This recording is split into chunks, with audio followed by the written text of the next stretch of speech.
Today, we're gonna talk about how Chinese people drink tea with great passion.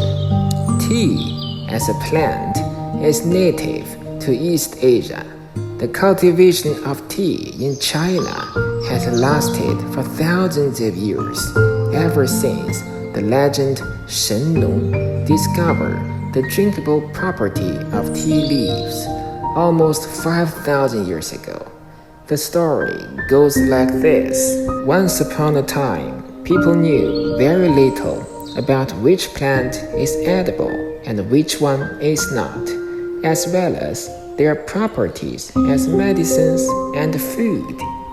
The attempt of Shen Nong was to try out a wide range of wild plants to figure out the most ideal plants for people's survival.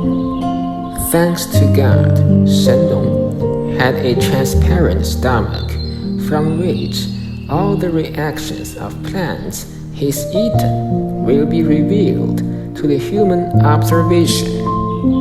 Finally, Shen Nong found out tons of useful plants as medicine or food, including tea, for the people.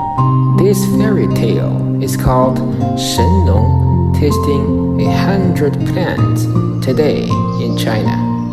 When it came to the Zhou dynasty, the purpose of tea intakes to freshen one's body and clear one's mind exponentially gained dominance among Chinese nobles as a sign of social status and a part of exclusive socialization. People began to dry the tea leaves in order to better preserve the tea. History turned into Han Dynasty.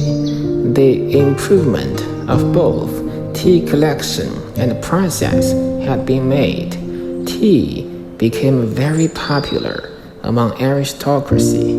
The banquet of tea had been a regular practice after this period. Nobles preferred tea's freshness and purity to wine's violence and intoxication, whereas commoners used the tea to mainly quench their thirst.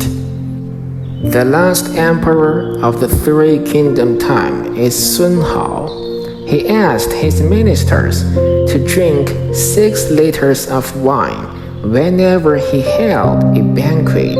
One day, a minister is not good at drinking, so he secretly asked Emperor if he can drink tea instead. In fact, the relationship between tea and wine has always been subtle and intertwined. Wine drinking requires a hilarious environment, whereas tea drinking prefers tranquility more than everything.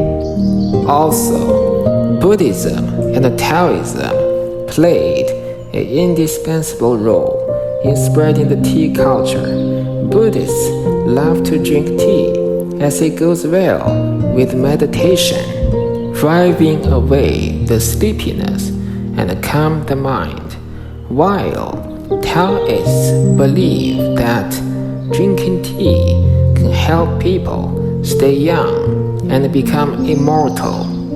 The Song Dynasty was a golden age for tea, with even better understanding on tea. People were no longer content with picking up wild tea trees, but opened tea garden and planted tea trees.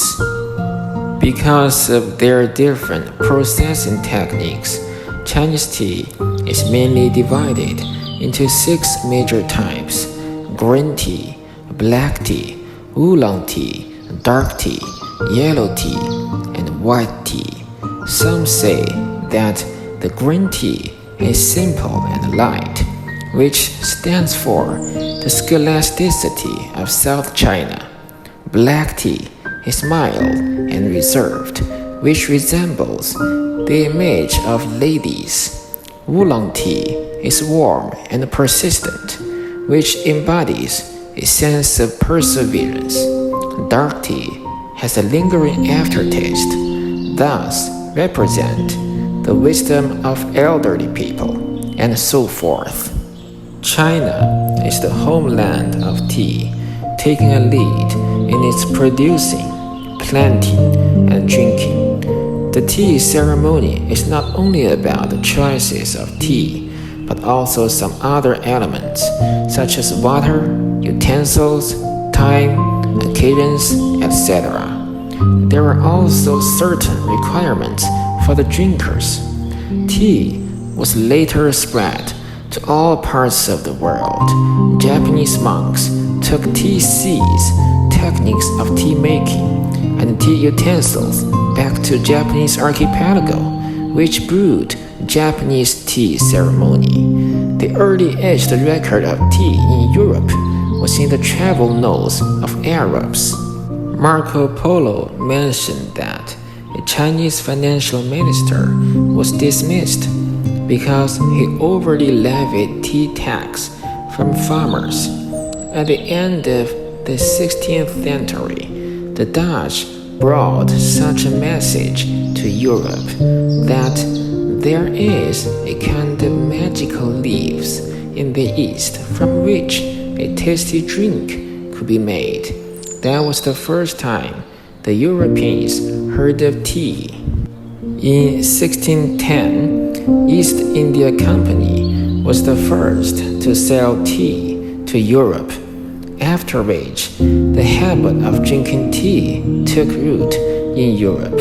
In 1636, tea was introduced into France, and 2 years later, Russia also took it, whereas the big tea-consuming Britain didn't have tea until 1650. Moreover, green tea is a nutritious drink full of vitamins. It contains a kind of hydroxybenzene, which can restrain the cancer cell and thus prevent or resist cancer. Oolong tea can control the absorption of dextrose by human body and can help lose weight. Black tea is mild, which is good for digestion and appetite arousal. Pu'er tea can prevent cardiovascular diseases and has been internationally known as the tea of longevity for a long time. Tea leaves are also helpful in radiation prevention, which is especially suitable for people who have constant contact with computers. Coming to the 21st century, tea is no longer confined as drinks. The essence of tea is often found in shampoo, toothpaste, and other daily necessities healthcare products, like ointment also contains tea. The story of tea is far from over.